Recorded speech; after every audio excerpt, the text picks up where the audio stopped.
Hi friends, welcome to my channel. ఈరోజు ఒక పెద్ద ట్విస్ట్ జరిగింది. అదేంటంటే మేము బోనాలకి ఊరికి వచ్చినాం కదా ఫ్రెండ్స్. నెక్స్ట్ డే హైదరాబాద్ వెళ్ళడానికని ట్రైన్ టికెట్లు బుక్ చేసుకున్నాం. కానీ లాస్ట్ మినిట్లో ట్రైన్ మిస్ అయింది. ఎందుకు లేట్ అయిందంటే మేము బస్సు రైల్వే స్టేషన్కి కొంచెం దూరంలో దిగినాం. అక్కడ నుండి ఇద్దరు పిల్లల్ని కొంచెం లగేజ్ ఎక్కువే ఉంది, ఆ బ్యాగ్ని మోసుకొని వచ్చేసరికి లేట్ అయింది.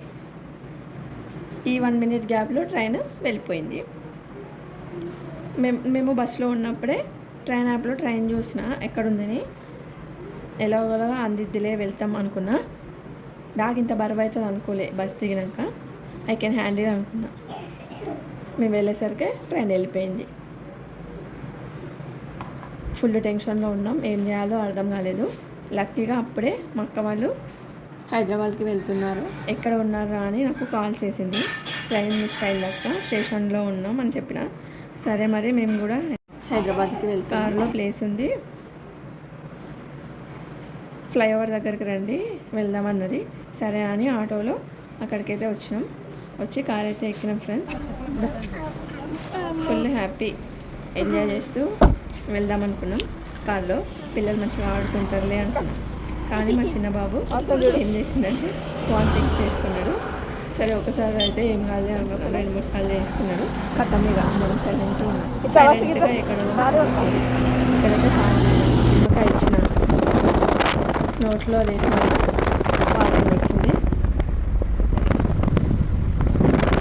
కార్లో జర్నీ స్టార్ట్ అయింది. హైవే మీద డ్రైవ్ చేస్తుంటే ఫుల్ హ్యాపీగా అనిపించింది. ట్రైన్ మిస్ అయినా అనే బాధ పోయింది. మా బావ అయితే కార్ డ్రైవ్ చేస్తున్నాడు. బయట నుంచి వ్యూ కూడా చాలా బాగుంది. కాసేపు అయిన తర్వాత పడుకొని నిద్ర వేసిన తర్వాత వామిటింగ్స్ ఆగినాయి. నోట్లో తీసుకున్నాడు యాలక్కాయ, చేంజ్ చేసింది. కాసేపు అయిన తర్వాత నేనైతే చాలా హ్యాపీగా ఫీల్ అయ్యాను. ట్రైన్లో నుంచి కాదు, బయట కార్లో నుంచి చాలా బాగుంది. అయితే ఫస్ట్ టైం మేము హైదరాబాద్కి ఇంత దూరం కార్లో రావడం.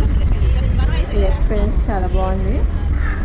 బావ, అక్క, బాబు ముందు కూర్చున్నారు. వెనకైతే నేను, మా పెద్ద బాబు, చిన్న బాబు, అక్క వాళ్ళ అత్తమ్మ, పాప అందరం వెనకాల కూర్చున్నాం. మేము పెద్ద బాబు పడుతున్నారు. ఇది బొమ్మ పాపది, చాలా బాగుంది. అత్తమ్మ మీద కొద్దిసేపు కూర్చుంది పాప. అలా అయితే మా జర్నీ కంటిన్యూ చేసినాము.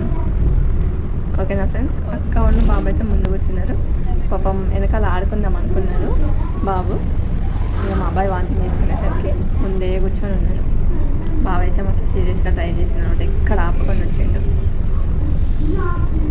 కారు అంటే ఆఫ్టర్నూన్ మళ్ళీ ఆఫీస్కి వెళ్ళాలంట, అందుకని ఫ్లైఓవర్ మీద ఎక్కడ ఆగకుండా వచ్చేసాం.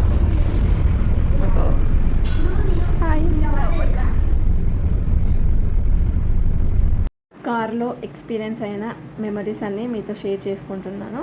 నేను చూసిన వ్యూ కూడా ఇందులో షేర్ చేస్తున్నాను, చూసేయండి. ఓకేనా ఫ్రెండ్స్. చాలా బాగుంది వెదర్ అయితే. ఎండ పుట్టలే, అట్లనే చలి కూడా, వర్షం కూడా పడలేదు, ఇట్లా మబ్బు చేసింది. క్లైమేట్ అయితే చాలా బాగుంది. ఇక్కడ ట్రక్ ఒకటి వచ్చింది ఫ్రెండ్స్, వీడియోలో చూడండి, భలేగా ఉంది, అందుకనే వీడియో తీసిన, చూసేయండి. అయ్యో చూడండి, ఇదే ఫ్రెండ్స్ ఆ ట్రక్. ఓకేనా. వీడియో ఎలా ఉందో కామెంట్ చేయండి. ఫైనల్గా హైదరాబాద్ రీచ్ అయినాం. ట్రైన్ మిస్ అయిందన్న చిన్న డిసప్పాయింట్తో స్టార్ట్ అయిన మా జర్నీ ఫైనల్గా అమేజింగ్గా చిన్న చిన్న మెమరీస్తో, అన్ఎక్స్పెక్టెడ్ ట్రిప్స్ ఇట్లా బెస్ట్గా ఉంటాయి కదా ఫ్రెండ్స్. ట్రైన్ అందుకే మిస్ అయిందేమో, కార్ జర్నీ చేయాలని. ఎప్పుడైనా సరే అన్ఎక్స్పెక్టెడ్ ట్రిప్సే చాలా బాగుంటాయి, బెస్ట్ మెమరీని క్రియేట్ చేస్తాయి. మీరేమంటారు? మీలో ఎంతమంది ఇలా ట్రైన్ ఆర్ బస్ మిస్ అయ్యి ఆల్టర్నేట్గా ట్రావెల్ చేసి ఉంటారా? కింద కామెంట్ చేయండి. If you like this video and road trip blog నచ్చితే లైక్ చేయండి, మీ ఫ్రెండ్స్ అండ్ ఫ్యామిలీకి షేర్ చేయండి. ఇలాంటి మరిన్ని వీడియోల కోసం నా ఛానల్ని సబ్స్క్రైబ్ చేసుకోవడం మాత్రం మర్చిపోకండి. ఇక్కడైతే అందరికీ బాయ్ చెప్పి మళ్ళీ మా జర్నీ అయితే స్టార్ట్ అయింది బైక్ మీద. ఓకేనా ఫ్రెండ్స్. వీడియో నచ్చితే like and subscribe. Bye friends, మళ్ళీ కలుద్దాం.